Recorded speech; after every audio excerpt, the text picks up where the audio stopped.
Chào bạn, có khán giả nêu ra một vấn đề là các quốc gia ở Nam Mỹ và Trung Mỹ là hình thành như thế nào?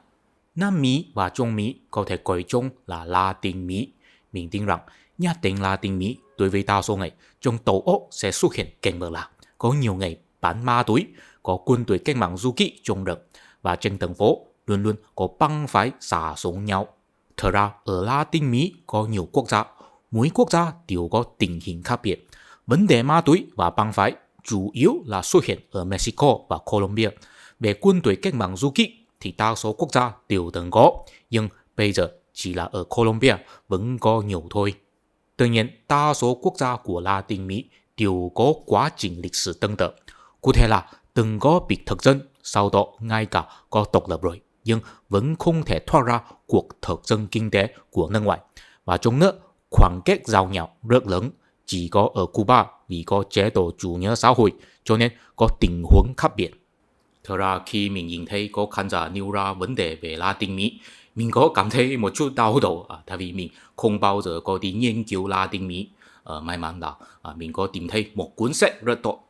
Đó là Born in Blood and Fire, A Concise History of Latin America của tác giả John Charles Chastain. Cuốn sách này đã được tái bản 4 lần rồi, là sách giáo khoa cho một số trường đại học ở nước Mỹ. Và tác giả có đặc biệt lưu ý một vấn đề là chúng ta cần một mạch lạc câu chuyện tân nhất, tại vì những chuyện tranh tuổi nhanh của hai mươi lịch sử quốc gia sẽ chỉ gây choáng mắt. Khi mình nhìn thấy câu này, mình ngay lập tức quyết định xài mấy ngày đọc hết cuốn sách này. Tuy nhiên, nếu mình chỉ đơn giản là giới thiệu nội dung của cuốn sách này, chắc sẽ phụ lòng kỳ vọng của các hội viên. Cho nên trong video hôm nay, khi mình giải thích lịch sử của Latin Mỹ, mình sẽ rút ra một đạo lý đang suy ngẫm trong đó, đó là người tinh khoa phải có ý thức tự kỷ luật. Columbus phát hiện đại lục mấy châu Mỹ vào năm 1492. Sau đó chỉ trải qua 50 năm, văn minh cũ ở đại lục mấy này bị hoàn toàn xóa bỏ hết. Văn minh cũ của họ là chỉ ba đế quốc Aztec, Maya và Inca. Trình độ văn minh của họ là tương tự với hình thái văn minh thứ nhất của đại lục cũ của chúng ta, tức là văn minh thành bang. Đế quốc của họ là tập hợp của nhiều thành bang, chưa phát triển ra tôn giáo tính phổ quát vì điện. Các bạn có thể tưởng tượng rằng trình độ văn minh của họ không vượt qua của Ai Cập và công cụ của họ vẫn là đồ đá. Khi người chính phủ châu Âu bắt cặp với họ, khoảng cách của hai bên không chỉ là về kỹ thuật vũ khí, năng lực tổ chức cũng có khoảng cách lớn. Cụ thể là người châu Âu có thể xa lánh một số thành bang trong nội bộ đế quốc và nhờ sự hỗ trợ của họ hiểu biết tình hình nội bộ và địa hình, sau đó tiêu diệt hết toàn đế quốc. Cho nên trong khi bắt đầu, có nhiều tướng quân châu Âu có thông gia với con gái của thủ lĩnh Bộ Lạc.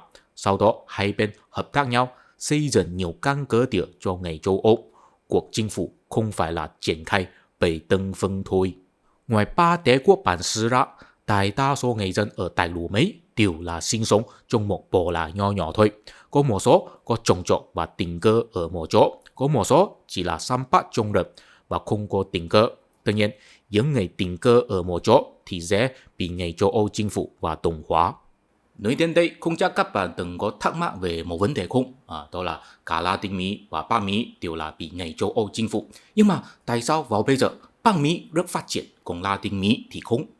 Latin Mỹ là do Tây Ban Nha và Bồ Đào Nha chinh phục, Bắc Mỹ là do nước Anh và nước Pháp chinh phục. Cách chinh phục của họ thực sự có khác biệt. Cách chinh phục của Tây Ban Nha và Bồ Đào Nha là thấy người dân bản xứ là người dân bị chinh phục, là một phần trong đế quốc thực dân của họ, và người châu Âu được sai đến đây tạo nên tầng lớp quý tộc hay tầng lớp đặc quyền ở đây. Còn cách chinh phục của nước Anh và nước Pháp thì không thấy người dân bản xứ là người dân bị chinh phục, mà là người định nước ngoài. Họ có nhiều người dân từ châu Âu di cư sang Bắc Mỹ khai thác và xây dựng thuộc địa từ con số 0. Trong cộng đồng thuộc địa của họ không có người dân bản xứ, chỉ có di dân châu Âu hay là nô lệ châu Phi.